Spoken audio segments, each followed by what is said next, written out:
Hey guys, welcome back to Moto Blitz. അപ്പോൾ ഇന്ന് നമ്മൾ വന്നേക്കുന്നത് ഹ്യുണ്ടായി എക്സ്റ്ററുമായിട്ടാണ്. നമ്മൾ ഫ്രോങ്സിൻ്റെ വീഡിയോ ഇട്ടപ്പോൾ ഏറ്റവും കൂടുതൽ വന്ന കമ്പാരിസൺ എക്സ്റ്ററുമായിട്ട് ചെയ്യണം എന്നാണ്. എക്സ്റ്ററിൻ്റെ വീഡിയോ ചെയ്യുമോ, എക്സ്റ്ററുമായിട്ടുള്ള ഫ്രോങ്സ് കമ്പാരിസൺ ചെയ്യുമോ, അല്ലെ എക്സ്റ്ററിൻ്റെ ഒരു ഡീറ്റെയിൽ റിവ്യൂ ചെയ്യാമോ എന്നൊക്കെയാണ്. അപ്പോൾ ഇന്ന് നമ്മൾ വന്നേക്കുന്നത് എക്സ്റ്ററുമായിട്ടാണ്. അപ്പോൾ ശ്രദ്ധിച്ച് കഴിഞ്ഞാൽ കാണാം, നമ്മുടെ ലൊക്കേഷൻ ഒന്ന് മാറിയിട്ടുണ്ട്. ഇത് ആക്ച്വലി പാലക്കാടാണ്. ഇതിൻ്റെ അപ്പുറമൊക്കെ നല്ല മനോഹരമായ നെൽവയലുകളുണ്ട്, അടിപൊളി മലകൾ കാണാം. നെല്ലിയാമ്പതി മലകളാണ് കേട്ടോ ആ കാണുന്നത്. അപ്പോൾ ഒരു ബ്യൂട്ടിഫുൾ ലൊക്കേഷനിൽ നിന്ന് നമ്മൾ എക്സ്റ്ററിൻ്റെ റിവ്യൂ എടുക്കാൻ പോവുകയാണ്. അപ്പോൾ നമുക്ക് നേരെ വീഡിയോയിലേക്ക് കിടക്കാം. സോ എക്സ്റ്ററിനെ കുറിച്ച് പറയുകയാണെങ്കിൽ ആദ്യം തന്നെ എക്സ്റ്റർ കാണുമ്പോൾ നമുക്ക് ആദ്യം തന്നെ ഔട്ട് ഓഫ് ദ ബോക്സ് ഒരു പുതിയൊരു ഷേപ്പാണല്ലോ. എന്താണ് വ്യത്യസ്തമായിട്ട് ഹ്യുണ്ടായി വർക്ക് ചെയ്ത് കൊണ്ടുവന്നേക്കുന്നതൊക്കെ എന്നൊക്കെയുള്ള ഡൗട്ടുകളായിരിക്കും ആദ്യം തോന്നുന്നത്.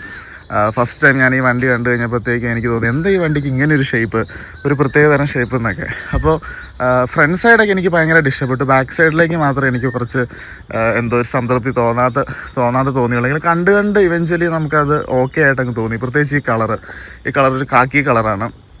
അത് ആക്ച്വലി അടിപൊളിയാണ്. ഒരു ഗ്രീൻ ബ്ലെൻഡൊക്കെ ഉള്ള പോലെ നല്ല രസമുണ്ട് ഇത് കാണാനായിട്ട്, റോട്ടിൽ കൂടെയൊക്കെ ഓടി പോകുമ്പോൾ തന്നെ. പിന്നെ ഫ്രണ്ടിലാണെങ്കിൽ ഒരു സിഗ്നേച്ചർ ടൈപ്പ് DRLs ഒക്കെയാണ്. പെട്ടെന്ന് സ്ട്രൈക്കിംഗ് ആയിട്ടൊരു ഡിസൈൻ ഒരു വണ്ടിയാണെങ്കിലും കുറച്ച് നല്ല ഒതുക്കമുണ്ട്. അത്യാവശ്യം നല്ല കോമ്പാക്റ്റ് ആയിട്ടൊരു സൈസുള്ളൊരു വണ്ടിയാണ്. സിറ്റിയിലൊക്കെയാണ് നല്ലപോലെ യൂസ് ചെയ്യാൻ പറ്റും. സോ ഇന്നലെ ഞാനിതും കൊണ്ട് നെല്ലിയാമ്പതി പോയി.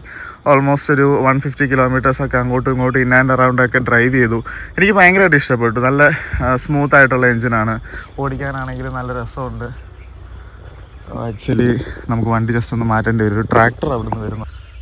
അപ്പോൾ ആ ട്രാക്ടർ നമ്മൾ പ്രതീക്ഷിച്ചത് തന്നെ തിരിച്ചും വന്നു. നമ്മൾ ഓൾ ദ വേ ബാക്ക് പോയിട്ട് ഇപ്പോൾ തിരിച്ച് വന്ന് നമ്മുടെ സെയിം സ്പോട്ടിൽ തന്നെ നിർത്തിയേക്കുവാണ്. ഓക്കെ, നമുക്ക് ഫ്രണ്ടിൽ നിന്ന് തന്നെ പറഞ്ഞ പോലെ കണ്ടിന്യൂ ചെയ്യാം. ബോണറ്റിൻ്റെ സൈഡിലേക്ക് വന്നു കഴിഞ്ഞാൽ നമുക്ക് ഹ്യുണ്ടായുടെ തന്നെ ഒരു വലിയ ലോഗോ കാണാം. സിൽവർ കളറിലാണ് ലോഗോ പ്ലേസ് ചെയ്തേക്കുന്നത്. ഒരുപാട് ഡോമിനേറ്റിംഗ് ആയിട്ടുള്ള ഒരു ബോണറ്റ് പൊസിഷനൊന്നുമല്ല. 1-2 ബോഡി ലൈൻസ് കാണാം.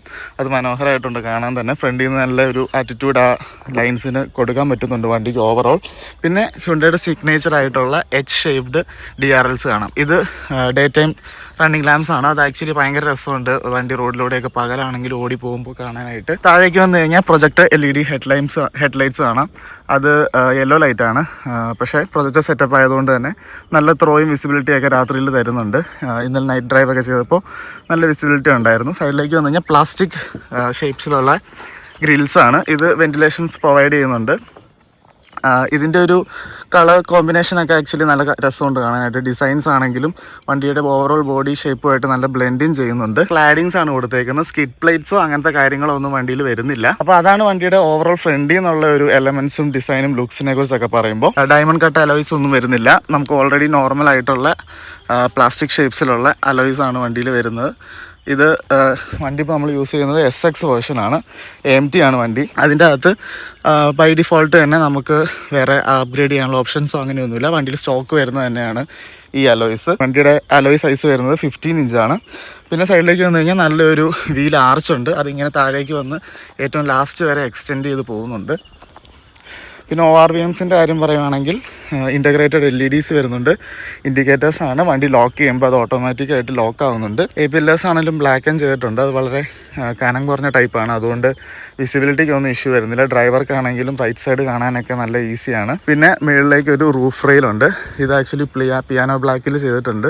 അത് വണ്ടിയുടെ ലുക്സിനെ ഓവറോൾ നല്ല രീതിക്ക് ഇമ്പാക്റ്റ് ചെയ്യുന്നുണ്ട്. കാണാൻ നല്ല രസമുള്ളൊരു റൂഫ് റെയിലാണ്. മുകളിൽ വന്ന സൺറൂഫ് ഉണ്ട്. BPLS വന്നാൽ അതും ബ്ലാക്ക് ആൻഡ് ചെയ്തിട്ടുണ്ട്. നല്ല വിസിബിലിറ്റി ഉള്ള വൈഡായിട്ടുള്ള വിൻഡോസാണ് വണ്ടിയിൽ വരുന്നത്. ഫ്രണ്ടിലാണെങ്കിലും ബാക്കിലാണെങ്കിലും ഒരു ചെറിയ തേർഡ് ഗ്ലാസ് വരുന്നുണ്ട്. അതും ഒരു സ്ക്വയർ ഷേപ്പിലാണുള്ളത്. ഇത് ആക്ച്വലി വേണ്ടായിരുന്നു. ഇത് വണ്ടിയുടെ ബോഡിയായിട്ട് ബ്ലെൻഡിങ് ചെയ്യാത്തൊരു ഫീൽ എനിക്ക് വന്നു. പിന്നെ എനിക്ക് ഈ വണ്ടിയിൽ ഏറ്റവും ഇഷ്ടപ്പെടാത്തതാണ് ഈ ഒരു പ്ലാസ്റ്റിക് ഈ ഒരു എലമെൻറ്റ്സ്. ഈ പോർഷൻസ് എനിക്ക് എന്തുകൊണ്ടോ ഒട്ടും തന്നെ എനിക്ക് ഡൈജസ്റ്റ് ആയിട്ടില്ല. ഇതിനൊക്കെ പകരം വേറെ എന്തെങ്കിലും കുറച്ച് എലമെൻറ്റ്സ് ഇവിടെ ആഡ് ചെയ്യുമായിരുന്നെങ്കിൽ, അല്ലെങ്കിൽ ഈ ഒരു ബോഡി തന്നെ അവിടെ ബ്ലെൻഡിങ് ചെയ്യുമായിരുന്നെങ്കിൽ കുറച്ചും കൂടെ നല്ലതായിരുന്നു എനിക്ക് ഫീൽ ചെയ്തു പേഴ്സണലി. എനിവേസ് മോഡേൺ കാർസിലൊക്കെ ഇപ്പോഴത്തെ ഇങ്ങനത്തെ പ്ലാസ്റ്റിക് എലമെൻറ്റ്സും ഫൈബർ പാർട്സൊക്കെ കൂടി വരുന്നുണ്ട്. അത് ആക്ച്വലി എനിക്ക് ഒട്ടും ബീങ് ആൻ ഓട്ടോ എൻതൂസിയാസ്റ്റ് എനിക്കത് അത്ര ഇഷ്ടപ്പെടുന്നില്ല. പിന്നെ ബാക്കിലേക്ക് വന്നു കഴിഞ്ഞാൽ ചെറിയൊരു സ്പോയിലർ സെറ്റപ്പ് കാണാം. ഇതും പിയാനോ ബ്ലാക്കിലാണ്. ഇത് റൂഫ് റെയിലിൻ്റെ എക്സ്റ്റൻഷൻ പോലെയാണ് ഡിസൈൻ ചെയ്തേക്കുന്നത്. അതിങ്ങനെ ചെറുതായിട്ട് എക്സ്റ്റെൻഡ് ചെയ്ത് ബാക്കിലേക്കൊക്കെ ഇരിക്കുന്നുണ്ട്. ബാക്കി വന്നു കഴിഞ്ഞാൽ റിയർ വൈപ്പേഴ്സ് വരുന്നില്ല. ഡി ഫോഗേഴ്സ് ഉണ്ട്. പിന്നെ വണ്ടിയിൽ സ്റ്റാൻഡേർഡായിട്ട് 6 എയർ ബാഗ്സ് വരുന്നുണ്ട്. സേഫ്റ്റിയുടെ കാര്യത്തിലൊന്നും എക്സ്ട്രാ ഒരു കോംപ്രമൈസും ചെയ്തിട്ടില്ല. പിന്നെ ഈ വണ്ടി ഹ്യുണ്ടായി ഡിസൈൻ ചെയ്തപ്പോൾ R&Dയിലേക്ക് ഏകദേശം 1000 crores ഇൻവെസ്റ്റ് ചെയ്തിട്ടാണ് വണ്ടി R&D ചെയ്ത് ഇറക്കിയേക്കുന്നത്. അപ്പോൾ ഇവരുടെ ഒരു ഡെഡിക്കേഷൻ ഈ വണ്ടിയിൽ നമുക്ക് എല്ലാ പാർട്സിലും കാണാൻ പറ്റുന്നുണ്ട്. ഡിസൈനിൻ്റെ സൈഡിലൊക്കെ ആണെങ്കിലും ഒരുപാട് എഫേർട്സ് അവിടെ ഇവിടെയൊക്കെ ഒരു ന്യൂ കാറിൻ്റെ രീതിയിൽ ലോഞ്ച് ചെയ്യാനായിട്ട്. എന്തായാലും ഹ്യുണ്ടായി ഒരുപാട് വണ്ടികൾ സെയിൽ ചെയ്താൽ മാത്രമേ ഈ ഒരു 1000 crore ഒക്കെ ഒരു പ്രോഫിറ്റ് അവർക്ക് കിട്ടുള്ളൂ. സോ എനിവേസ് അങ്ങനെ ഒരു കമ്പനിയുടെ സൈഡിൽ നിന്ന് നോക്കുമ്പോൾ നല്ല എഫേർട്ട് ഇട്ട ഒരു വാഹനമായിട്ട് നമുക്ക് ഫീൽ ചെയ്യും. പിന്നെ ഇവിടെ വന്നാലും നമുക്ക് ആ plastic elements design wise add ചെയ്തിട്ടുണ്ട്. ഓക്കെ, റിയർ സൈഡിലേക്ക് വന്നു കഴിഞ്ഞാൽ നമ്മുടെ ബാക്ക് ലൈറ്റ്സ് കാണാം. ഇത് 3 ഹലോജൻ ബൾബ്സ് ആണ്. ഇതിനും ഒരു H ഷേപ്ഡ് ഡിസൈൻ അവർ നൽകിയിട്ടുണ്ട്. ബാക്കിൽ നമുക്ക് റിവേഴ്സും ഇൻഡിക്കേറ്റേഴ്സും കാണാം, അതും ഹലോജൻ ആണ്. SX എന്നുള്ള ബാഡ്ജിങ് കാണാം, എക്സ്റ്ററിൻ്റെ ബാഡ്ജിങ് ഉണ്ട്. താഴേക്ക് വന്നു കഴിഞ്ഞാൽ അതേ സിൽവർ ക്ലാഡിങ് കാണാം. അത് അത്യാവശ്യം നല്ല സ്റ്റേഡി ആയിട്ട് തന്നെ ഉണ്ട്, കളറുമായിട്ട് നല്ല രീതിക്ക് ബ്ലെൻഡ് ആവുന്നുണ്ട്. ഇനി ബൂട്ട് സ്പേസിനെ കുറിച്ച് പറയുകയാണെങ്കിൽ അത്യാവശ്യം ഡീസൻ്റ് ആയിട്ടുള്ളൊരു ബൂട്ട് സ്പേസ് ഉണ്ട്. ബാക്ക് സൈഡിലേക്ക് വന്നപ്പോൾ കുറച്ച് ചെറുതായിട്ട് എനിക്ക് ഫീൽ ചെയ്തെങ്കിലും അത്യാവശ്യം സാധനങ്ങളൊക്കെ ഇതിൻ്റെ അകത്ത് കൊണ്ടുപോകാം. വലിയ ലഗേജുകളൊന്നും പറ്റില്ല. ഇനിവേഴ്സ് നമുക്ക് സീറ്റ് ഫോൾഡ് ചെയ്യാം, ഫുള്ളായിട്ട് തന്നെ ഫോൾഡ് ചെയ്യാൻ പറ്റും. 60-40 ഒന്നുമല്ല. അപ്പോൾ നമുക്ക് ആവശ്യത്തിനുള്ള സ്പേസ് നമുക്ക് കണ്ടെത്താൻ സാധിക്കും. അതിൻ്റെ അകത്താണെങ്കിലും വേറെ ലൈറ്റോ ഹുക്സോ അങ്ങനെ ഹുക്സ് വരുന്നുണ്ട്, ലൈറ്റൊന്നും വരുന്നില്ല. ഡീസൻ്റ് ആയിട്ട് സ്പേസ് എന്ന് തന്നെ പറയാം. എന്തായാലും 391 ലിറ്ററിൻ്റെ ഒരു ബൂട്ട് സ്പേസ് വണ്ടിയിൽ വരുന്നുണ്ട്. ഒരു റിഫ്ലക്ടർ തന്നെ വണ്ടിയുടെ കൂടെ നമുക്ക് ലഭിക്കുന്നുണ്ട്. സ്പെയർ വീല് ഇതിൻ്റെ അണ്ടറിൽ നമുക്ക് കാണാൻ സാധിക്കും. അതൊക്കെ നല്ല ഡീസൻ്റ് ആയിട്ട് പ്ലേസ് ചെയ്തിട്ടുണ്ട്. സോ ആ കാര്യത്തിലൊന്നും ഒരു മോശവും പറയാനില്ല. മേളിലൊരു പാർസൽ ട്രേ കാണാം. ഹ്യുണ്ടായുടെ വക ഒരു ടിഷ്യൂ ബോക്സ് തന്നിട്ടുണ്ട്, അത് വെൽക്രോ അറ്റാച്ച്ഡ് ആണ്. അങ്ങനെ ചെറിയ ഗുഡ് എലമെൻറ്റ്സ് ഒക്കെ വണ്ടിയിൽ നമുക്ക് കാണാൻ സാധിക്കും. മേളിലേക്ക് വന്നു കഴിഞ്ഞാൽ നമുക്കൊരു ഷാർക്ക് ഫിറ്റ് ആൻറ്റിനയും കാണാം കേട്ടോ. വണ്ടിയുടെ മേളിൽ നിന്നുള്ള ഡിസൈനൊക്കെ ആക്ച്വലി നല്ല രീതിയിൽ അവർ ഫോക്കസ് ചെയ്തിട്ടുണ്ട്. ഒരു ബൾജൊക്കെ കാണാം, നല്ല ലൈൻസ് നമുക്ക് മേളിൽ തന്നെ റോൾ ചെയ്ത് പോകുന്ന പോലെ ഫീൽ ചെയ്യും. സോ ഈ ഒരു ഏരിയ ഇവിടെ നിന്ന് ഇങ്ങോട്ടുള്ളൊരു ഏരിയയൊക്കെ നല്ല യുണീക്കായിട്ട് നല്ലൊരു കട്ട് ഡിസൈനിലൊക്കെയാണ് വന്നേക്കുന്നത്. ആകെ എനിക്ക് ഇഷ്ടപ്പെടാത്തത് ഈ ഒരു ബ്ലാക്ക് എലമെൻറ്റ് മാത്രം. ഓക്കെ, ഇനി നമുക്ക് വണ്ടിയുടെ ഇൻറ്റീരിയറിലേക്ക് കിടക്കാം. ഓക്കെ, ഡോർ സൈഡിൽ നിന്ന് തന്നെ തുടങ്ങുമ്പോൾ ഇവിടെ അങ്ങനെ പ്രത്യേകിച്ച് ക്രോം എലമെൻറ്റ്സോ പാഡിങ്സോ ലെതേഴ്സോ അങ്ങനെയൊന്നും യൂസ് ചെയ്തിട്ടില്ല. ആകെ ഈ ഒരു ഹാർഡ് പ്ലാസ്റ്റിക്കിൻ്റെ ഒരു ചെറിയ ഡിസൈൻ മാത്രമേ നമുക്ക് കാണാൻ പറ്റുള്ളൂ. ഡോറിൻ്റെ നോബ്സ് ആണെങ്കിലും ഒരു ചെറിയൊരു ഗ്രേ ഫിനിഷ് അതിൽ തന്നിട്ടുണ്ട്, അല്ലാണ്ട് എക്സ്ട്രാ കളേഴ്സോ അങ്ങനെയൊന്നും ഇല്ല. പിന്നെ സൈഡിലേക്ക് വന്നു കഴിഞ്ഞാൽ നമുക്ക് ഹോൾഡ് ചെയ്യാനായിട്ടൊരു ഗ്രിപ്പുണ്ട്. 4 പവർ വിൻഡോസിൻ്റെ സ്വിച്ച് കാണാം. ഇത് വിൻഡോ ലോക്കിൻ്റെ സ്വിച്ചാണ്. പിന്നെ all door lock unlock fold ചെയ്യാൻ പറ്റുന്നത്, പിന്നെ കൺട്രോൾ ചെയ്യാനുള്ള സ്വിച്ച്. ഇത് വരുന്നത് നമ്മുടെ ലെഫ്റ്റ് ആൻഡ് റൈറ്റ് ORVMസിൻ്റെ സ്വിച്ച് ടോഗിൾ ചെയ്യാൻ വേണ്ടിയാണ്, കൺട്രോൾസ് ടോഗിൾ ചെയ്യാൻ വേണ്ടിയാണ് നമ്മൾ ഡയറക്ഷൻ ചേഞ്ച് ചെയ്യുമ്പോൾ. ഓക്കെ, പിന്നെ സൈഡിലേക്ക് വന്നു കഴിഞ്ഞാൽ നമുക്ക് ട്രാക്ഷൻ കൺട്രോൾ കാണാം. ഹെഡ്ലൈറ്റിൻ്റെ ഹൈറ്റ് അഡ്ജസ്റ്റ് ചെയ്യുന്ന സ്വിച്ച് കാണാം. ഐഡിൽ സ്റ്റാർട്ട് സ്റ്റോപ്പ് ഒന്നും വരുന്നില്ല. പിന്നെ നല്ല മനോഹരമായിട്ടുള്ള നമ്മുടെ AC വെൻസ്. ഇത് ആക്ച്വലി ഒരു ജെറ്റ് ഇൻസ്പയർഡ് ഒക്കെയാണെന്ന് തോന്നുന്നു. അതേപോലെ തന്നെ എയർപ്ലെയിൻ്റെ ഒക്കെ എൻജിൻ വരുന്ന ആ ഒരു ഷേപ്പിൽ തന്നെയാണ് ഇതും ഡിസൈൻ ചെയ്തേക്കുന്നത്. പിന്നെ MIDയുടെ സൈഡിലേക്ക് വന്നു ഫുള്ളി സ്മാർട്ടായിട്ടുള്ള ഒരു LED ഡിസ്പ്ലേ ആണ് വണ്ടിയിൽ വരുന്നത്. സോ MIDയിൽ ഒരുപാട് ഇൻഫോർമേഷൻ ഉണ്ട്, RPM ഉണ്ട്, സ്പീഡോമീറ്റർ കാണാം. പിന്നെ നമുക്ക് ഇതൊരു SX വേരിയൻ്റ് ആയതുകൊണ്ട് തന്നെ ഇതിൻ്റെ അകത്ത് ക്രൂയിസ് കൺട്രോൾ വരുന്നുണ്ട്. സ്റ്റിയറിംഗ് ടോഗിളിൻ്റെ അകത്ത് ഈ ഫങ്ഷനാലിറ്റീസ്, ഈ സെറ്റ് ഇതൊക്കെ യൂസ് ചെയ്തുകൊണ്ട് നമുക്ക് ഇതിൻ്റെ അകത്തെ മോഡുകളൊക്കെ കൺട്രോൾ ചെയ്യാം. പിന്നെ സൈഡിൽ നമുക്ക് ഹാൻഡ്സ് ഫ്രീ സ്വിച്ചുകളുടെ ഓപ്ഷൻസ് കാണാം. കോൾ എടുക്കാനുള്ളത്, വോളിയം കൂട്ടാൻ, മ്യൂട്ട്, അങ്ങനത്തെ മോഡുകൾ മാറ്റാനുള്ളത്, ഫേവറേറ്റ്സ്, അങ്ങനെ പല ഓപ്ഷനുകളുണ്ട്.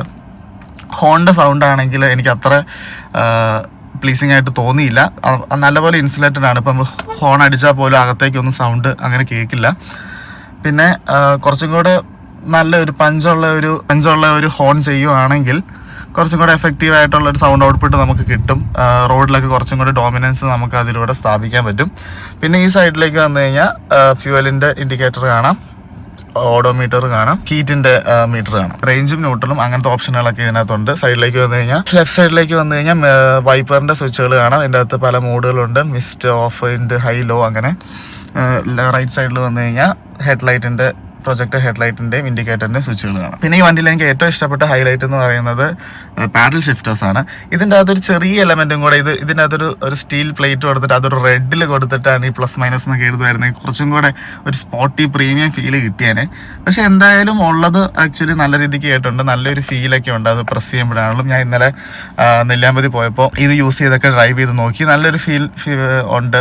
ഇപ്പോൾ നമ്മൾ ഫുൾ 2 ഹാൻഡും ഗ്രിപ്പ് ചെയ്ത് പിടിച്ചിട്ട് ഫുൾ ടോഗിൾ ചെയ്യാൻ ശ്രമിച്ചാലൊക്കെ നമുക്കിതിൻ്റെ ഒരു ആക്സസിബിലിറ്റി നഷ്ടപ്പെടുന്നൊന്നുമില്ല. പിന്നെ ഹെയർ പിൻസിൻ്റെ ടൈമിലൊക്കെ അത് ബുദ്ധിമുട്ടാണ്, അത്ര മാത്രം. ഇനി ഗിയർ നോബിലേക്ക് വന്നു കഴിഞ്ഞാൽ ഇതൊരു ഓട്ടോമാറ്റിക് വണ്ടി ആയതുകൊണ്ട് തന്നെ reverse, neutral, D, drive and manual സ്വിച്ചുകൾ മാത്രമേ ഉള്ളൂ. സോ റിവേഴ്സ് ഇടാനായിട്ട് ഈ കാണുന്ന നോബിൻ്റെ അണ്ടറിൽ ഇത് പ്രസ് ചെയ്തുകൊണ്ട് മുന്നോട്ട് ഇടുക, താഴേക്ക് വലിച്ചാൽ ന്യൂട്രലാവും, ഒന്നുകൂടെ വലിച്ചാൽ ഡ്രൈവ് ആവും, ഇങ്ങോട്ട് തട്ടിയാൽ മാനുവലാവും. മാനുവൽ തട്ടിയാൽ നമുക്ക് മാനുവലി അപ്പ് ഷിഫ്റ്റും ഡൗൺ ഷിഫ്റ്റും ചെയ്യാൻ പറ്റും.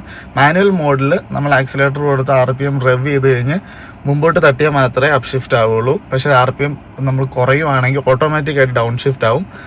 ഡ്രൈവ് മോഡിൽ നമ്മൾ ജസ്റ്റ് ആക്സിലേറ്റർ കൊടുത്തു കഴിഞ്ഞാൽ RPM കയറുന്നതനുസരിച്ച് അപ്പ് ഷിഫ്റ്റും RPM കുറയുന്നതനുസരിച്ച് ഡൗൺ ഷിഫ്റ്റും ആവും. Yes, that is what MT and automatic transmissions are meant to do. But manual മോഡിൻ്റെ ഒരു ഡിഫറൻസ് ഞാൻ പറഞ്ഞതാണ്. ഇനി it was fun to drive. Hill സൈഡൊക്കെ പോയപ്പോൾ ഹിൽ സ്റ്റേഷൻ ആയിട്ടും അങ്ങനെ ഒരു ലാഗോ മടുപ്പിലൊന്നുമില്ല. അഫ്കോഴ്സ് MT ഗിയർ ബോക്സിന് ചെറിയ ലാഗ് ഉണ്ട്, എന്നാലും ഇറ്റ് വാസ് ഓക്കെ. എനിക്ക് അങ്ങനെ ഒരു ഭയങ്കര ഒരു മടുപ്പായിട്ടൊന്നും തോന്നിയില്ല. എല്ലാം നമ്മുടെ ആക്സിലേറ്ററിൻ്റെ കൺട്രോളിലാണ്. താഴേക്ക് ഇപ്പോൾ വന്നു കഴിഞ്ഞാൽ നമുക്ക് 2 പെഡൽസ് കാണാം. സിൽവർ ഇതിലാണ്, അതിനകത്ത് ജസ്റ്റ് ഒരു റബ്ബറിൻ്റെ ഒരു ഗ്രിപ്സാണ് കൊടുത്തേക്കുന്നത്. ഇത് ഫുള്ളി റബ്ബർ ഗ്രിപ്സ് ആയിരുന്നെങ്കിൽ കുറച്ചുകൂടെ നല്ലതായിരുന്നു എനിക്ക് ഫീൽ ചെയ്തു. ഇറ്റ് ഈസ് ഓക്കെ, പക്ഷേ കുറച്ചും കൂടെ നല്ലതായിരുന്നെങ്കിൽ ഓക്കെ ആയിരുന്നു എന്ന് ഫീൽ ചെയ്തു. ആകെ എനിക്ക് ഇതിൻ്റെ സൈഡിലെന്ന് പറഞ്ഞാൽ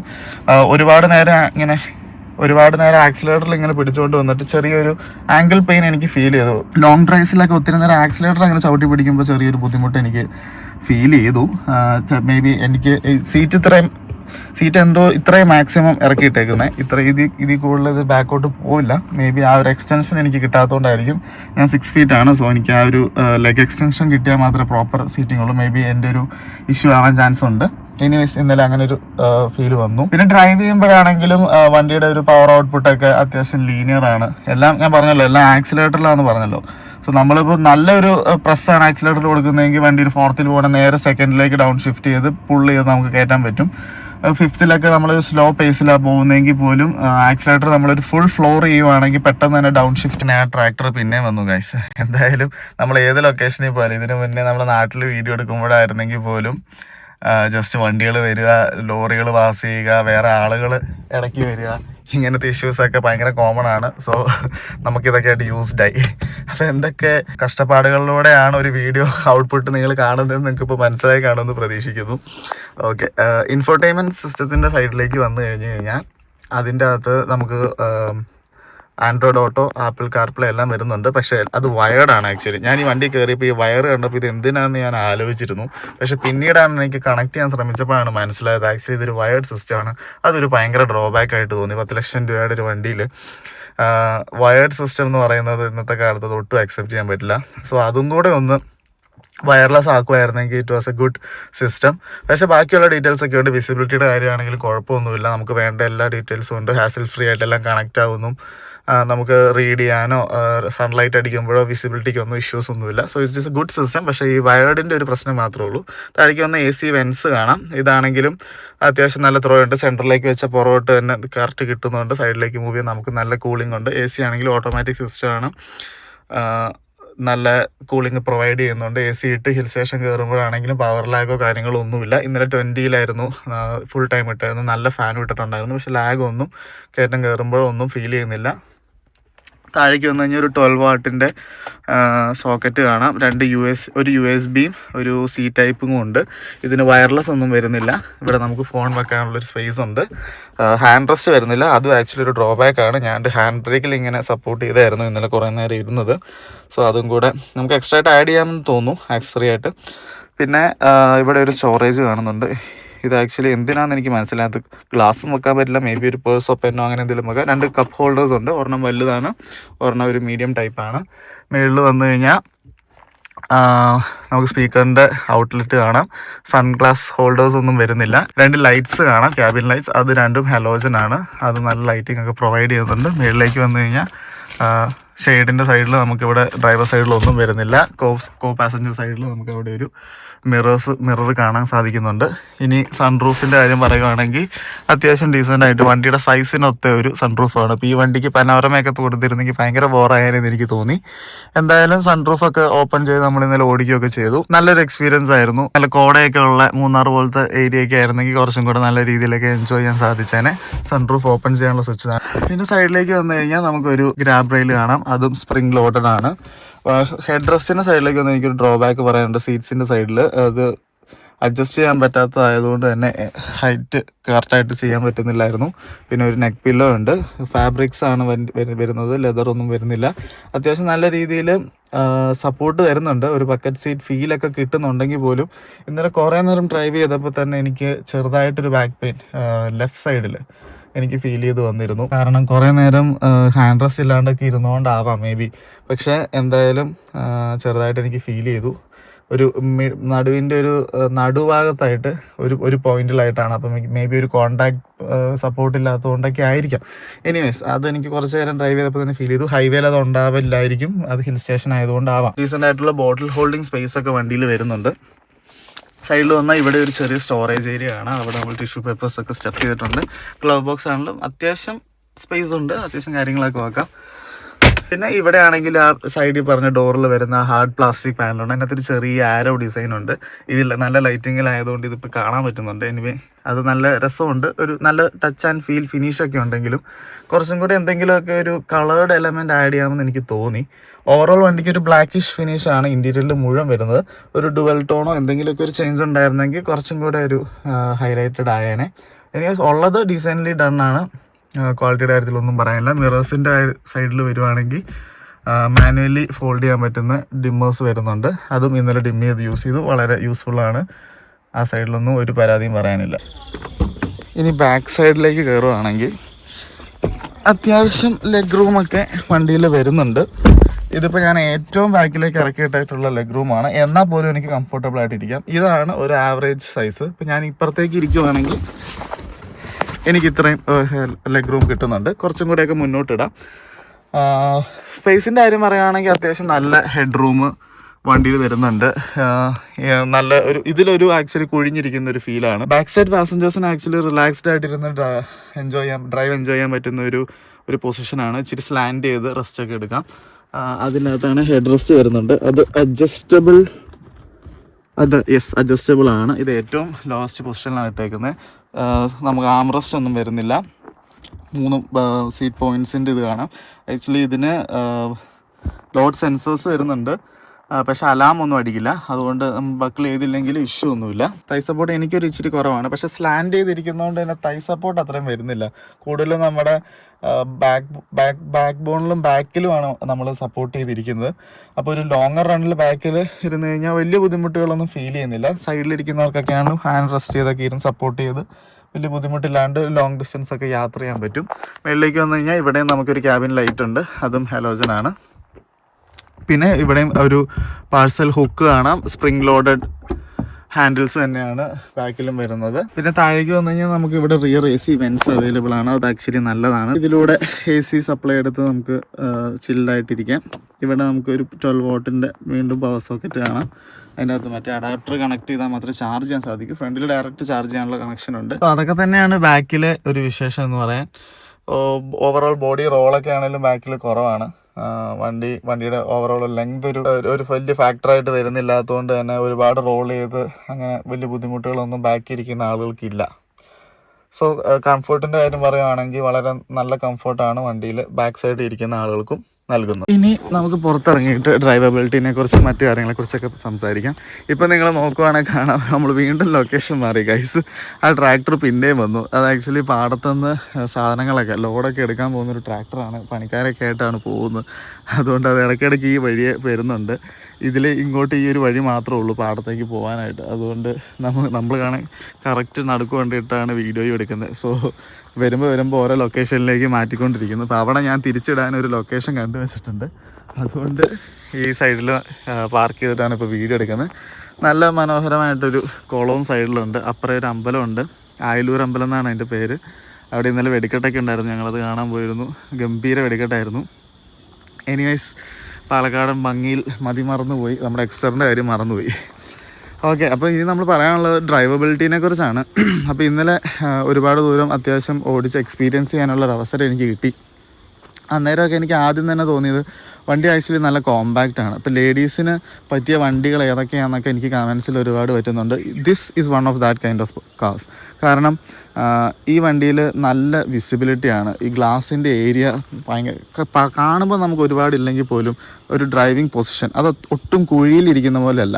ഫ്രോങ്സിൻ്റെ കേസിൽ നമ്മൾ പറഞ്ഞുകൊണ്ടിരുന്ന ഏറ്റവും വലിയ കാര്യമായിരുന്നു ഇന്ന് കുഴിയിലിരിക്കുന്ന ഒരു ഫീലാണ് വണ്ടിക്ക് കിട്ടുന്നതെന്നുള്ളത്. പക്ഷേ ഈ വണ്ടിക്ക് അങ്ങനെ ഒരു ഫീലേ ഇല്ല. നമ്മൾ അത്യാവശ്യം ഹൈറ്റിലിരുന്ന് നമുക്ക് എല്ലാം കാണാൻ പറ്റുന്ന പോലെ തന്നെ. എസ്പെഷ്യലി ഈ ഒരു റൈറ്റ് സൈഡ് കോർണർ എന്നൊക്കെ പറയുമ്പോൾ ഈ ഒരു കോർണർ കാണാൻ ബുദ്ധിമുട്ടുള്ളവർ, അങ്ങനത്തെ പ്രശ്നങ്ങളൊക്കെ ഈ സൈഡ് വരയുന്ന ഇഷ്യൂ. ഈ വണ്ടി നോക്കി ഓൾറെഡി വരഞ്ഞിട്ടുണ്ട്, ഓടിക്കാൻ പഠിച്ചപ്പോൾ പറ്റിയതാണ്. എന്നാൽ പോലും ഈ വണ്ടിയിൽ അങ്ങനത്തെ വിസിബിലിറ്റി ഇഷ്യൂസ് ഒന്നും വലിയ കാര്യമായിട്ട് വരുന്നില്ല. അപ്പോൾ നല്ല രീതിയിൽ വിസിബിലിറ്റി ഉള്ളതുകൊണ്ട് തന്നെ ഓടിച്ചുകൊണ്ട് നടക്കാനൊക്കെ നല്ല ഈസി ആയിട്ടൊരു വണ്ടിയാണ്. പിന്നെ പവറിൻ്റെ കാര്യത്തിലാണെങ്കിലും AMT ആണ്, ലാഗാണെന്ന് ഓർത്ത് അങ്ങനെ മടിക്കേണ്ട കാര്യമൊന്നുമില്ല. പക്ഷേ നമുക്ക് ഭയങ്കര സ്പോർട്ടി ആയിട്ട് വേണം, അല്ലെങ്കിൽ പൊളിച്ചോടിക്കണം എന്നൊക്കെ ആണെങ്കിൽ ഇതിനോട് ഞാൻ യോജിക്കുന്നില്ല.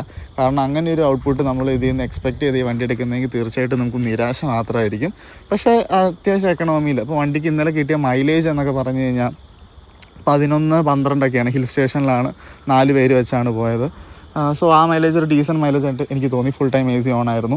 സോ നമ്മൾ പക്ഷേ കഴിഞ്ഞാണ് ഊട്ടിക്കൊക്കെ പോയപ്പോൾ ഈ വണ്ടി ഞങ്ങളുടെ കൂടെ ഉണ്ടായിരുന്നു. അന്നേരം കിട്ടിക്കൊണ്ടിരുന്നത് 18 കമ്പനി അവകാശപ്പെടുന്നത് 20 വരെയൊക്കെ കിട്ടുമെന്നാണ്. ഒരു മൈലേജിൻ്റെ കാര്യത്തിലാണെങ്കിലും ഡീസൻറ്റ് മൈലേജ് ഈ വണ്ടി തരുന്നുണ്ട്. പിന്നെ എക്സ്റ്ററിൻ്റെ സൈഡിൽ വരുന്നൊരു കംപ്ലയിൻ്റ് ആയിരുന്നു, 5 പേര് കയറി കഴിഞ്ഞാൽ റിയർ സസ്പെൻഷൻ ബോട്ടം ഔട്ടായി പോവുക. ചില വീഡിയോസിലൊക്കെ കാണാം 5 പേര് കയറി കഴിഞ്ഞാൽ സസ്പെൻഷൻ ഇങ്ങനെ ഇരുന്ന് പോയി എന്നൊക്കെ. പക്ഷേ നമ്മൾ ഇരുന്ന് നോക്കിയപ്പോൾ അങ്ങനെ വണ്ടിയുടെ ബോഡി ഓവറോൾ സസ്പെൻഷനിലേക്ക് ലോഡായി ഇച്ചിരി വണ്ടി താഴുന്ന പോലെ തോന്നിയെങ്കിലും അത് വെച്ച് ഞങ്ങൾ ബമ്പൊക്കെ ചാടി നോക്കുമ്പോഴും അങ്ങനെ ബോട്ടം ഔട്ട് ആവുന്നതോ പെട്ടെന്ന് അടിയിടിക്കുന്നതോ അങ്ങനത്തെ ഇഷ്യൂസ് ഒന്നും ഉണ്ടായില്ല. ഇൻ പ്രാക്ടിക്കൽ കേസാണ് ഞാൻ പറയുന്നത് കേട്ടോ. ദ ഫാക്ട് ദാറ്റ് 5 പേര് കയറി കഴിഞ്ഞാൽ വണ്ടിയുടെ ബോഡി ഒന്ന് താഴും. ഈ ക്ലാഡിങ് താഴ്ന്ന് ടയറിൻ്റെ അങ്ങോട്ട് ഇരിക്കുന്ന പോലത്തെ ഒരു ഫീല് ബാക്ക് സൈഡിൽ നമുക്ക് കാണുമ്പോൾ വിഷ്വലി തോന്നുമെങ്കിലും അതുകൊണ്ട് അങ്ങനെ പൊട്ടൻഷ്യൽ റിസ്ക്കുകളോ ഇഷ്യൂസോ ഒന്നും എനിക്ക് പ്രാക്ടിക്കലി ഫീൽ ചെയ്തില്ല. പിന്നെ സ്പീഡിൽ പോയി ചാടി ഓഫ്കോഴ്സ് എന്തായാലും ഉണ്ടോ നമ്മൾ, പക്ഷേ ഉരുട്ടി ഇറക്കി പോകുന്ന സാഹചര്യത്തിൽ അങ്ങനെ ഒരു പ്രശ്നം ഉണ്ടായില്ല. ഇനി വണ്ടി ഒരു ഫൺ ടു ഡ്രൈവ് വാഹനമാണോ എന്ന് ചോദിച്ചു കഴിഞ്ഞാൽ ടു എ എക്സ്റ്റെൻറ്റ് അങ്ങനെ ഭയങ്കരമായിട്ട് പൊളിച്ച് നിങ്ങളൊരു 5000 RPM എബോവ് പൊളിക്കുന്ന ഒരാളാണെങ്കിൽ ഈ വണ്ടി നിങ്ങളെ സംതൃപ്തിപ്പെടുത്തില്ല എന്ന് വേണം പറയാൻ. അതിൽ താഴെയുള്ള ചെറിയ പൊളികൾ എന്നാൽ ഒരു ചെറിയ ഷോർട്ട് റോഡിലൊക്കെ അത്യാവശ്യം സ്പീഡിൽ പോകുന്നൊരു ഫണ്ണുണ്ടല്ലോ, ആ ഒരു ടൈപ്പ് ഓഫ് ഫണ്ണൊക്കെ ഈ വണ്ടി നിങ്ങൾക്ക് തരും. പക്ഷേ ഹൈവേയിലൊക്കെ നമുക്ക് ഭയങ്കര ഹയർ സ്പീഡ്സിലേക്കൊക്കെ ക്രൂസ് ചെയ്യണമെങ്കിൽ പറ്റില്ല. കാരണം വണ്ടി ഒന്ന് റെവ് ചെയ്ത് കുറച്ച് കഴിയുമ്പോഴത്തേക്കും നമുക്കൊരു എൻജിൻ സൗണ്ടൊക്കെ ഉള്ളിലേക്ക് കേൾക്കാം. വണ്ടി കുറച്ച് സ്ട്രഗിൾ ചെയ്യുന്നുണ്ട് ആ ഒരു സ്പീഡ് കീപ്പ് ചെയ്യാന്നുള്ളൊരു ഫീല് നമുക്ക് തോന്നും. ലോവർ RPMസിൻ്റെ ഒരു ഗെയിമാണ് ഈ എക്സ്റ്ററിൻ്റെ സൈഡിൽ നിന്ന് നിങ്ങൾ പ്രതീക്ഷിക്കാൻ പാടുള്ളൂ. പിന്നെ ഞാൻ പറഞ്ഞല്ലോ ഇപ്പോൾ എല്ലാം ആക്സിലേറ്ററിലാണ്. നമ്മൾ ഫ്ലോർ ചെയ്യുന്ന അനുസരിച്ചാണ് ഗിയർ ഷിഫ്റ്റും പെർഫോമൻസും നമുക്ക് വണ്ടി തരുന്നത്. വണ്ടിക്കുള്ള ഒരു ഇൻപുട്ട് ആക്സിലേറ്ററിലൂടെ ഡ്രൈവർ കൊടുക്കേണ്ടതായിട്ടുണ്ട്. സോ അങ്ങനെ കൊടുക്കുമ്പോൾ നമ്മൾ പെട്ടെന്നൊരു റെസ്പോൺസ് കൊടുക്കുമ്പോഴത്തേക്കും വണ്ടി ഒന്ന് പെട്ടെന്ന് റെവ് ചെയ്യുന്ന സൗണ്ട്, ഇറയ്ക്കുന്ന സൗണ്ടൊക്കെ നമുക്ക് ക്യാബിനുള്ളിൽ നല്ല ഇൻസുലേറ്റഡ് ആയിട്ടൊരു വെഹിക്കിളായിട്ട് പോലും ഒരു സൗണ്ട്, ചെറിയൊരു എൻജിൻ ഡ്രൈവിംഗ് സൗണ്ട് നമുക്ക് വണ്ടിക്ക് അകത്ത് കേൾക്കുന്നുണ്ട്. അപ്പോൾ ആക്ച്വലി എൻജിൻ അത്യാവശ്യം നല്ലപോലെ പെർഫോം ചെയ്തിട്ടാണ് ഈ ഒരു ഔട്ട്പുട്ട് വരുന്നത്. 81 PS ആണ് ഈ വണ്ടിയുടെ പവർ ഔട്ട്പുട്ട്. 1200 cc ആണ് വണ്ടി വരുന്നത്. അപ്പോൾ ആ ഒരു ഔട്ട്പുട്ട് തരാനായിട്ട് എൻജിൻ പെർഫോം ചെയ്യുന്നൊരു സൗണ്ട് നമുക്കുള്ളിൽ ചെറുതായിട്ട് കേൾക്കാൻ പറ്റും. Anyways it does its job. എനിക്ക് ആക്ച്വലി അതിന് ഡ്രൈവബിലിറ്റിയുടെ സൈഡിൽ നിന്നൊന്നും എക്സ്പെക്റ്റഡ് ഔട്ട്പുട്ട് കിട്ടാതെ വരികയോ ഓവർ എക്സ്പെക്റ്റേഷൻസ് മീറ്റ് ചെയ്യുകയോ അങ്ങനെ ഒന്നും ചെയ്തിട്ടില്ല. So it does its job what it is meant to do. അതെനിക്ക് ഈ വണ്ടിയിൽ നിന്ന് എക്സ്ട്രാ പ്രൊവൈഡ് ചെയ്തു. ആരൊക്കെയാണ് ഈ വണ്ടി നോക്കേണ്ടത്? ലേഡീസിനൊക്കെ ആപ്റ്റായിട്ടൊരു വണ്ടി ആണോ, അല്ലെങ്കിൽ ഒരു ലോക്കൽ ഡെയിലി യൂസിന് പറ്റിയതാണോ? ഗൈസ്, അതാണ് ഞാൻ പറഞ്ഞ ട്രാക്ടർ. അത് പിന്നെയും വരുന്നുണ്ട്. അപ്പോൾ നമുക്ക് വണ്ടി ഒന്ന് ഒതുക്കിയിട്ട് ബാക്കി പിന്നെ കണ്ടിന്യൂ ചെയ്യാം. അപ്പോൾ ഗൈസ്, വീണ്ടും നമ്മൾ പൊസിഷൻ മാറി നമ്മൾ അവിടെ കൊണ്ടുപോയിട്ട് തിരിച്ച് പിന്നെ വന്നു. ഇത് ആക്ച്വലി മനോഹരമായിട്ടൊരു വ്യൂ ആയിരുന്നു. എനിക്ക് വണ്ടി ആദ്യം ഇങ്ങനെ ഇട്ടാൽ മതിയായിരുന്നു. എനിവേസ് സാരില്ല.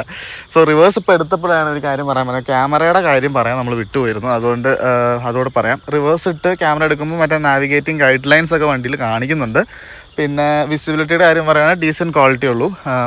ഇവിടെ ഇപ്പോൾ അവിടെ നിന്ന് ഇങ്ങോട്ട് എടുത്തപ്പോൾ ലൈറ്റിങ്ങിൻ്റെ ഒരു ചെറിയ ഇഷ്യൂ ഉണ്ടായിരുന്നു. അവിടെ ഇച്ചിരി ഡാർക്ക് ആയതുകൊണ്ട് അന്നേരം ഒരു ചെറിയ ഗ്രെയിൻസ് ഫീൽ അതിൽ വന്നിരുന്നു. പക്ഷേ എന്നാലും ഓപ്പണിലേക്ക് വന്നപ്പോൾ നല്ല ക്ലാരിറ്റി തന്നെ പിന്നെയും വന്നു. ഒരു ഡീസൻറ്റ് ക്ലാരിറ്റി അതിൽ നിന്ന് നമുക്ക് എക്സ്പെക്ട് ചെയ്യാം. പിന്നെ മിറേഴ്സും കൂടെ യൂസ് ചെയ്ത് വണ്ടി ഓടിക്കണം എന്നാണ് എൻ്റെ പേഴ്സണൽ അഭിപ്രായം. ഒരിക്കലും നമ്മൾ ഇലക്ട്രോണിക്സിനെ ഡിപ്പെൻഡ് ചെയ്യരുത് ആസ് എ ഡ്രൈവർ എന്നാണ് എൻ്റെ ഒരു പേഴ്സണൽ ഒപ്പീനിയൻ. ഓക്കെ, അപ്പോൾ നമ്മൾ പറഞ്ഞ ആരൊക്കെയാണ് ഈ വണ്ടി നോക്കേണ്ടത്, ആരൊക്കെയാണ് ഈ വണ്ടി ഏറ്റവും കൂടുതൽ സ്യൂട്ട് ആവുക എന്ന് ചോദിച്ചു കഴിഞ്ഞാൽ, ഡെയിലി ഡ്രൈവുകൾക്ക് ഡെയിലി കമ്മ്യൂട്ടിങ്ങിന് യൂസ് ചെയ്യാനായിട്ട് പ്ലാൻ ചെയ്യുന്നവരാണെങ്കിൽ വളരെ ആപ്റ്റായിട്ടൊരു വണ്ടിയാണ്. കാരണം അത്യാവശ്യം സോഫ്റ്റ് സസ്പെൻഷനാണ്, ഗട്ടേഴ്സും പോത്ത് ഹോൾസൊക്കെ കംഫർട്ടബിളി പോകാൻ പറ്റുന്നുണ്ട്.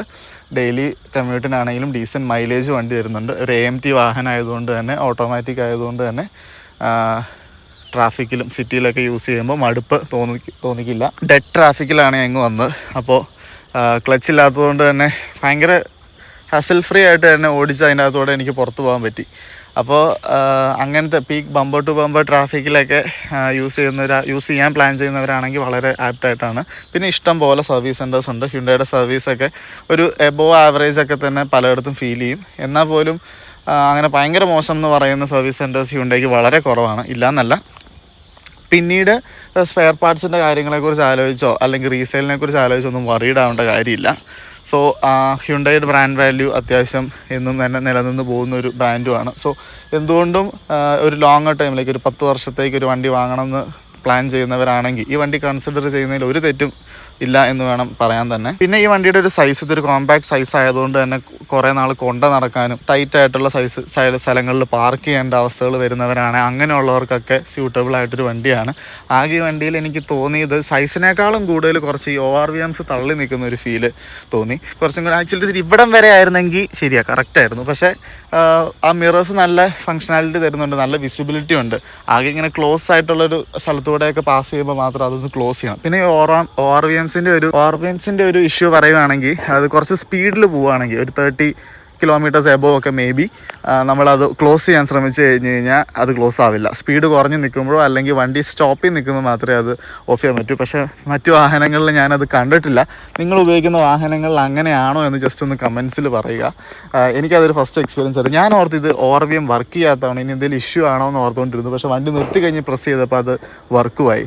സോ അത് മറ്റ് വണ്ടികളിൽ നിങ്ങൾക്ക് എക്സ്പീരിയൻസ് ചെയ്യാൻ പറ്റിയിട്ടുണ്ടോ എന്ന് ജസ്റ്റ് ഒന്ന് പറയുക. സോ ലേഡീസിന് ആപ്റ്റാണോ എന്ന് ചില കമൻസിൽ ചോദിക്കാറുണ്ട്. അപ്പോൾ അങ്ങനെ ചോദിച്ചു കഴിഞ്ഞാൽ ലേഡീസിന് ആപ്റ്റായിട്ടൊരു വാഹനമായിട്ടാണ് ഇത് തോന്നുന്നത്. കാരണം ഡ്രൈവർ സൈഡിൽ ഒട്ടും കുഴിഞ്ഞിരിക്കുന്നൊരു ഫീലോ എന്നാൽ വിസിബിലിറ്റിക്ക് കുറവോ വണ്ടി ഭയങ്കര വലുതായിട്ടോ ബൾക്കി ആയിട്ടോ ഒന്നും ഫീൽ ചെയ്യില്ല. അപ്പോൾ അങ്ങനത്തെ കൺസേൺസ് ഉള്ളവർക്ക് അത് യൂസ് ചെയ്യാം, കൊണ്ട് നടക്കാൻ പറ്റും. 5 പേർക്ക് ഒരു ഫാമിലി കാറായിട്ട് യൂസ് ചെയ്യാം. ഹിൽ സ്റ്റേഷൻസ് പോകാനായിട്ടൊരു കുഴപ്പമില്ല. 5 പേരുമായിട്ട് ട്രാവൽ ചെയ്യുമ്പോൾ കയറ്റം കയറാത്ത ഇഷ്യൂസോ അങ്ങനത്തെ പ്രശ്നങ്ങളൊന്നും തന്നെ ഈ വണ്ടിയിൽ നിന്ന് വരുന്നില്ല. ഡ്രൈവബിലിറ്റിയുടെ കേസ് പറയുകയാണെങ്കിൽ അത്യാവശ്യം സ്പോർട്ടിയാണ്, പവർഫുള്ളാണ്. AMTയുടെ ഒരു ചെറിയ ലാഗ് ഉണ്ട് എന്ന് പറഞ്ഞാലും അത് മാറ്റി വെച്ച് കഴിഞ്ഞാൽ വലിയ കുഴപ്പമില്ല. ഈ ചെറിയ ലാഗ് എന്ന് പറയുന്നത് അങ്ങനെ വലിയ കൺസേൺഡ് ആയിട്ട് എടുക്കേണ്ട കാര്യമൊന്നുമില്ല കേട്ടോ. അത് ജസ്റ്റ് നമ്മൾ ക്ലച്ച് ചവിട്ടി മാറുമ്പോൾ ഉണ്ടാകുന്ന ഒരു ലാഗ് മാത്രമേ നമുക്കും ഫീൽ ചെയ്യത്തുള്ളൂ ആസ് എ ഡ്രൈവർ. പക്ഷേ ഭയങ്കര സ്പോർട്ടിനെസ് ആഗ്രഹിക്കുന്നവർക്കൊന്നും അത് ചിലപ്പോൾ ഇഷ്ടപ്പെട്ടെന്ന് വരില്ല.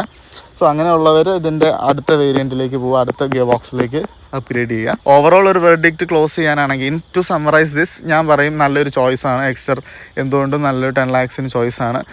ഫ്രോങ്സുമായിട്ട് കമ്പയർ ചെയ്യുന്നൊരു വീഡിയോ നമ്മൾ അടുത്ത് ചെയ്യുന്നതായിരിക്കും. അത് ചോദിച്ചിട്ടുണ്ടായിരുന്നു. സോ 10-11 lakhsന് ഇത് രണ്ടും ഷോർട്ട് ലിസ്റ്റ് ചെയ്ത് വരുന്നു. കാരണം ഇതിൻ്റെ 10 lakhs വേരിയൻറ്റ് SX വേരിയൻ്റ് ഒക്കെ വരുമ്പോഴത്തേക്ക് ഒരുപാട് ഫീച്ചേഴ്സ് വരുന്നുണ്ട്. ടയർ പ്രഷർ മോണിറ്ററിങ് വരുന്നുണ്ട്, ക്രൂയിസ് കൺട്രോൾ വരുന്നുണ്ട്, സൺറൂഫ് വരുന്നുണ്ട്, ലോക്ക് ചെയ്യുമ്പോഴാണ് ORVMs ഫോൾഡ് ചെയ്യുന്നുണ്ട്. അങ്ങനെ ഒരുപാട് എക്സ്ട്രാ ഫീച്ചേഴ്സ് വണ്ടിയിൽ വരുന്നുണ്ട്. സോ ഇതും പ്ലസ് ഫ്രോങ്സിൻ്റെ ഒരു ഡെൽറ്റ പ്ലസ് വേരിയൻ്റ് ഒരു അണ്ടർ 11 lakh വരുന്ന ഒരു മോഡലും അങ്ങനത്തെ കമ്പാരിസൺ. അപ്പോൾ അതും ചെയ്തുകൊണ്ട് നെക്സ്റ്റ് ഒരു വീഡിയോ വരുന്നതായിരിക്കും. അപ്പോൾ സോ ടു സമ്മറൈസ് എക്സ്റ്റേഴ്സ് വീഡിയോ ഞാൻ പറയും ഇത് നല്ലൊരു ചോയ്സാണ്. മേൽ പറഞ്ഞ കാര്യങ്ങളൊക്കെ നിങ്ങൾക്ക് മീറ്റ് ചെയ്യുന്നുണ്ട്, അതാണ് നിങ്ങളുടെ ഒരു റിക്വയർമെൻ്റ് എങ്കിൽ you can go for Exter. Definitely നിങ്ങൾ ഡിസപ്പോയിൻറ്റ് ചെയ്യില്ല. വളരെ നല്ലൊരു ചോയ്സ് ആയിട്ടാണ് എനിക്ക് ഫീൽ ചെയ്യുന്നത്. അപ്പോൾ നിങ്ങളുടെ അഭിപ്രായങ്ങൾ എന്തൊക്കെയാണെങ്കിലും അത് കമൻസിൽ പറയുക. നിങ്ങൾക്ക് ഇനി എന്തെങ്കിലും ഈ വണ്ടീനെക്കുറിച്ച് ഡൗട്ടുകളോ മറ്റു കാര്യങ്ങളോ അറിയണമെന്നുണ്ടെങ്കിൽ അത് കമൻസിൽ ചോദിക്കുക. എനിക്ക് അറിയാവുന്ന കാര്യങ്ങളാണെങ്കിൽ ഞാനത് ഷെയർ ചെയ്യുന്നതായിരിക്കും. അപ്പോൾ എന്തായാലും ഇങ്ങനെ തിരിച്ചും മറച്ചു വിട്ട് കഷ്ടപ്പെട്ടെടുത്ത ഈ വീഡിയോ നിങ്ങൾക്ക് ഇഷ്ടപ്പെട്ടെന്ന് പ്രതീക്ഷിക്കുന്നു. അങ്ങനെ ഇഷ്ടപ്പെടുവാണെങ്കിൽ ചാനലൊന്ന് ലൈക്ക് ചെയ്യുക, ഷെയർ ചെയ്യുക, സബ്സ്ക്രൈബ് ചെയ്യുക. മറ്റൊരു വീഡിയോ ആയിട്ട് കാണുന്നവരേക്കും ബൈ ഗൈസ്. അങ്ങനെ വീഡിയോ എടുത്തുകൊണ്ടിരുന്നപ്പോൾ ടിപ്പിക്കൽ പാലക്കാടൻ വൈബ്സ് നിങ്ങൾക്ക് കാണാൻ പറ്റുന്നുണ്ടോ എന്ന് അറിയില്ല. ഇത് ഒരു മയിൽ നടന്ന് ഫ്രെയിമിലേക്ക് വന്നിട്ടുണ്ട്. 2 എണ്ണം ഉണ്ട്.